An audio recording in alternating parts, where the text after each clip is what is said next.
Hi friends, ഇന്ന് നമുക്ക് പക്കാവട എങ്ങനെ തയ്യാറാക്കാമെന്ന് നോക്കാം.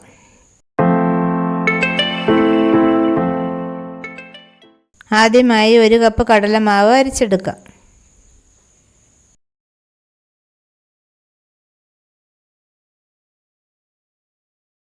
അരിച്ചതിന് ശേഷം അതിലേക്ക് 1/2 കപ്പ് അരിപ്പൊടിയും 1 ടേബിൾ സ്പൂൺ കായപ്പൊടിയും 1/2 ടേബിൾ സ്പൂൺ ഉപ്പും 1 ടേബിൾ സ്പൂൺ മുളക് പൊടിയും ചേർത്ത് മിക്സ് ചെയ്ത് കൊടുക്കാം.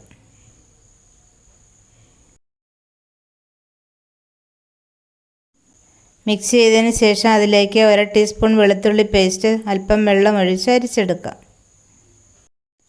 1/2 കപ്പ് വെള്ളം കുറേശ്ശെ ഒഴിച്ച് ഇടിയപ്പത്തിൻ്റെ പാകത്തിൽ കുഴച്ചെടുക്കാം.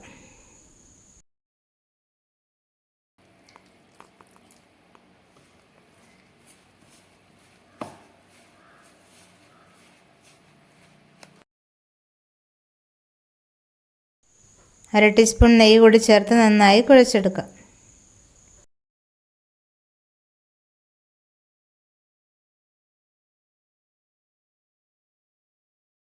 സേവനാഴിയിലേക്ക് പക്കാവടയുടെ അച്ചിട്ടതിന് ശേഷം കുഴച്ച് വെച്ചിരിക്കുന്ന മാവ് അതിലേക്ക് നിറച്ചു കൊടുക്കാം.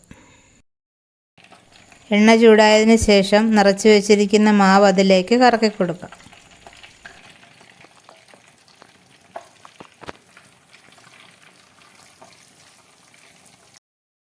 പക്കാവടയുടെ ഒരു വശം മൊരിഞ്ഞതിന് ശേഷം മറിച്ചിട്ട് കൊടുക്കാം.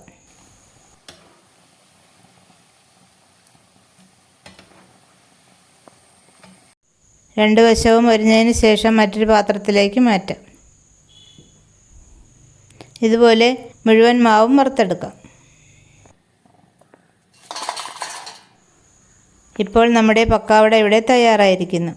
ഈ വീഡിയോ ഇഷ്ടമായാൽ ലൈക്ക് ചെയ്യാനും ഷെയർ ചെയ്യാനും കമൻറ്റ് ചെയ്യാനും മറക്കരുത്. ആദ്യമായിട്ടാണ് ഈ ചാനൽ കാണുന്നതെങ്കിൽ സബ്സ്ക്രൈബ് ചെയ്യാൻ മറക്കരുത്.